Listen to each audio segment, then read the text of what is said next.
جی میں ووٹر ہوں اور میں آیا ہوں. میں اپنا شناختی card election commission of Pakistan کے نمائندے کو دے رہا ہوں. انہوں نے ویریفائی کیا. پھر میں یہاں پہ آتا ہوں. یہاں پہ پریزائڈنگ آفیسر کھڑے ہیں. پریزائڈنگ آفیسر میرا آئی ڈی کارڈ چیک کرتے ہیں اور مجھے کلیئر کرتے ہیں کہ میں اپنا ووٹ ڈال سکتا ہوں. انہوں نے یہاں سے بیلٹ کا پریس کیا اور میں نے اپنی پسند کے کینڈیڈیٹ کو دیکھتے ہوئے, انتخابی نشان بھی ہے اور نام بھی ہے, تو میں اپنا ووٹ دے رہا ہوں جی زبیر جٹ کو. بیٹ یہ میں نے دبا دیا اپنا ووٹ. یہ یہاں سے ووٹ نکل آیا.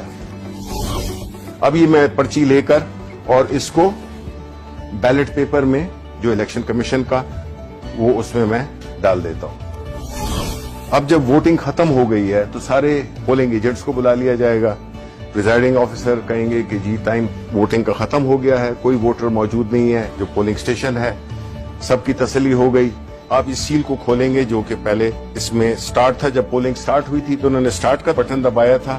اب یہ کلوز کا بٹن دبائیں گے. اب پولنگ بالکل بند ہو گئی. اب اگر یہ بھی کرنا چاہیں, سٹارٹ کا بٹن بھی دبانا چاہیں دوبارہ, تو یہ نہیں کر سکتے. اب کنسولیڈیٹڈ ریزلٹس چاہیے تو پریزائڈنگ آفیسر پھر آپ دبائیں ریزلٹس. یہ ریزلٹس میں اور یہ آپ کی اسی وقت آپ کے پاس پورا جو بھی کینڈیڈیٹس تھے. یہاں پہ چونکہ زبیر جٹ کو ایک ووٹ پڑا تھا تو صرف ان کے آگے ایک ووٹ لکھا ہوا ہے, باقی کسی کا کوئی ووٹ نہیں تھا. یہ جو لسٹ ہے اس میں پریزائڈنگ آفیسر سائن کریں گے اور اس کے بعد جو بھی پولنگ ایجنٹس ہیں وہ سائن کریں گے. ہم نے پھر ایک اپلیکیشن ڈیولپ کی ہے جس میں کہ جو کیو آر کوڈ ہے اس کو جو پریزائڈنگ آفیسر ہے اس کے پاس اس کی اپلیکیشن ہوگی, وہ اس کو سکین کرے گا. اب کسی اور عام فون پہ کریں آپ. اب یہ ہے جو اپلیکیشن کے ساتھ ہے, وہ جو ہی کیا ہے آپ نے دیکھ لیں کہ وہی ریزلٹ جو کہ اس کے ہیں وہی ریزلٹ آئے ہیں. اس کو ہم نے ریلے کرنا ہے واپس الیکشن کمیشن آف پاکستان کے ہیڈ کوارٹر کو. وہ پھر ایک ٹیکنالوجی جس کو کہ بلاک چین ٹیکنالوجی کہتے ہیں, اس کے استعمال سے کچھ سیکنڈ میں یہ جو ہے تو ریلے ہو جائے گی اور پہنچ جائے گی ایک بہت ہی چھوٹی فائل کی صورت میں. کلو بائٹس میں میرا خیال ہے کلو بائٹس میں پہنچ جائے گی. تو نہ سسٹم بیٹھے گا اور نہ کوئی اور کمپلیکیشن آئے گی.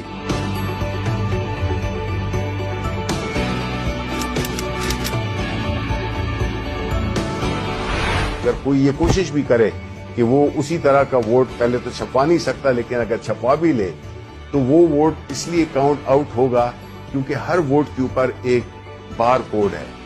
وہ بار کوڈ جب آپ سکین کرتے ہیں تو وہ آپ کو صرف ایک انفارمیشن دے گا, صرف یہ بتائے گا کہ یہ اس پولنگ اسٹیشن کا بیلٹ پیپر ہے. تو ہمیں جب پوسٹ آڈٹ الیکشن کسی کو اعتراض ہو سکتا ہے تو تب بھی یہ انفارمیشن کے ٹائم اور جو پولنگ اسٹیشن ہے صرف اس کی انفارمیشن ہوگی جو کہ سب کو دکھائی بھی جا سکتی ہے. بلاک چین ٹیکنالوجی کا جو بنیادی کانسیپٹ ہے وہ یہی ہے کہ اس کو چونکہ ملٹیپل اس کی لیجرز ہوتے ہیں تو اس کو کوئی چینج نہیں کر سکے گا, آلٹر نہیں کر سکے گا. تو اس لیے جو مسئلہ تھا آر ٹی ایس کا جس کی وجہ سے اس کو اس پورے عمل کو ایک بدنامی کا سامنا کرنا پڑا, اس کا حل بھی ہم نے نکال دیا ہے. جب ایک ووٹ ڈل جائے تو یہ مشین ڈی ایکٹیویٹ ہو جاتی ہے اور جب تک کہ بیلٹ کا بٹن نہ دبائیں پریزائڈنگ آفیسر وہ جو اجازت تھی وہ ایک ہی ووٹ کے لیے تھی.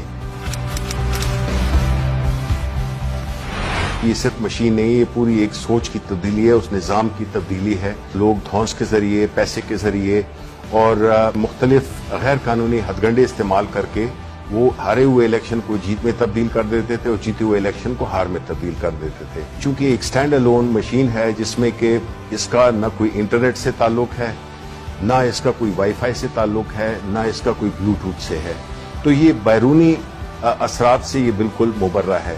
دوسری بات یہ ہے کہ اس مشین میں کوئی آپریٹنگ سسٹم نہیں ہے جس کی وجہ سے اس میں نہ بگز ڈالی جا سکتی ہیں نہ اس کو ہیک کیا جا سکتا ہے.